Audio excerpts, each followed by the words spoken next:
ഭാരതത്തിലെ മുസ്ലിം ജനസംഖ്യാ വർധനയ്ക്ക് കാരണം നുഴഞ്ഞുകയറ്റമെന്ന് കേന്ദ്ര ആഭ്യന്തരമന്ത്രി അമിത്ഷാ. 2011 വരെയുള്ള സെൻസസിൽ മുസ്ലിം ജനസംഖ്യ 24.6% വർദ്ധിച്ചു. അതേസമയം ഹിന്ദു ജനസംഖ്യ 4.5% കുറഞ്ഞു. നുഴഞ്ഞുകയറ്റക്കാരെ കണ്ടെത്തി വോട്ടർ പട്ടികയിൽ നിന്ന് നീക്കി നാടുകടത്തുമെന്നും അമിത്ഷാ വ്യക്തമാക്കി.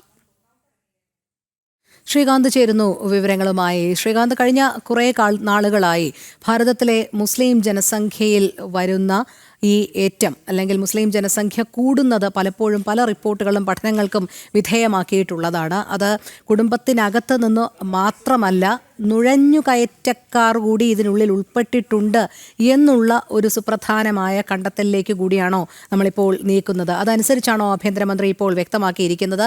ഇത്തരത്തിൽ ഈ നുഴഞ്ഞുകയറ്റക്കാരെ കൃത്യമായി തന്നെ കണ്ടെത്തുകയും അവരെ വോട്ടർ പട്ടികയിൽ നിന്ന് നീക്കി നാട് കടത്തും, അതിനുള്ള നടപടികളിലേക്ക് കൂടി പോകും എന്നും പറയുന്നത്?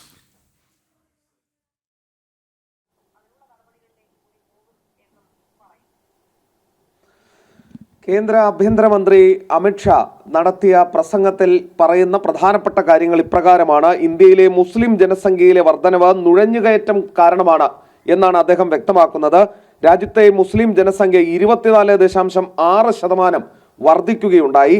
ഹിന്ദു ജനസംഖ്യ 4.5% കുറയുകയും ചെയ്തു എന്നാണ് അദ്ദേഹം കണക്കുകൾ സഹിതം പറയുന്നത്. പാകിസ്ഥാനിൽ നിന്നും ബംഗ്ലാദേശിൽ നിന്നും നുഴഞ്ഞുകയറ്റം വ്യാപകമായി നടക്കുന്നുണ്ട്. നുഴഞ്ഞുകയറ്റക്കാരെ കണ്ടെത്തി വോട്ടർ പട്ടികയിൽ നിന്നും പേര് വെട്ടി കേന്ദ്ര സർക്കാർ അവരെ നാടുകടത്തും എന്ന് അദ്ദേഹം പറയുന്നുണ്ട്. വോട്ടവകാശം ഇന്ത്യൻ പൗരന്മാർക്ക് മാത്രമുള്ളതാണെന്നും നുഴഞ്ഞുകയറ്റക്കാർക്കല്ല അത് നൽകേണ്ടത് എന്നും അദ്ദേഹം ചൂണ്ടിക്കാണിക്കുന്നുണ്ട്. ഈ ജനന നിരക്കിലൂടെയല്ല, നിരക്കിലെ വർധനവിലൂടെയല്ല ഈ ജനസംഖ്യ ഇങ്ങനെ കൂടുന്നത്, നേരെ മറിച്ച് നുഴഞ്ഞുകയറ്റത്തിന് അതിൽ പ്രാധാന്യമുണ്ട് എന്ന് അദ്ദേഹം ചൂണ്ടിക്കാണിക്കുകയായിരുന്നു. അതേസമയം ഈ വോട്ടർ പട്ടികയിലെ തീവ്ര പരിഷ്കരണവും അദ്ദേഹം പിന്തുണയ്ക്കുന്നുണ്ട്. SIR നടത്തുന്നത് തെരഞ്ഞെടുപ്പ് കമ്മീഷന്റെ ഉത്തരവാദിത്തമാണ് എന്ന് അദ്ദേഹം പറയുന്നു. സ്വതന്ത്രവും നിഷ്പക്ഷവുമായ തെരഞ്ഞെടുപ്പ് നടത്താനുള്ള ഉത്തരവാദിത്തം ഭരണഘടന തെരഞ്ഞെടുപ്പ് കമ്മീഷന് നൽകിയിട്ടുണ്ട് എന്ന് അദ്ദേഹം പറയുന്നു. നുഴഞ്ഞുകയറ്റക്കാരെ വോട്ടർ പട്ടികയിൽ ഉൾപ്പെടുത്തിയാൽ അവർ രാജ്യത്തിന്റെ രാഷ്ട്രീയ തീരുമാനമെടുക്കുന്ന പ്രക്രിയയിലെ പങ്കാളികളാകും എന്നുകൂടി അദ്ദേഹം പറഞ്ഞു വെക്കുന്നു. അതായത് നുഴഞ്ഞുകയറ്റക്കാരെ ഞങ്ങൾ സ്പോട്ട് ചെയ്തിട്ടുണ്ട്, അവരെ കൃത്യമായി വോട്ടർ പട്ടികയിൽ നിന്നും ഒഴിവാക്കും, അവരെ ഡീപ്പോർട്ട് ചെയ്യും എന്ന് പറഞ്ഞു വെക്കുകയാണ് കേന്ദ്ര ആഭ്യന്തരമന്ത്രി. ശരി, ശ്രീകാന്താണ് വിവരങ്ങൾ നൽകിയത്.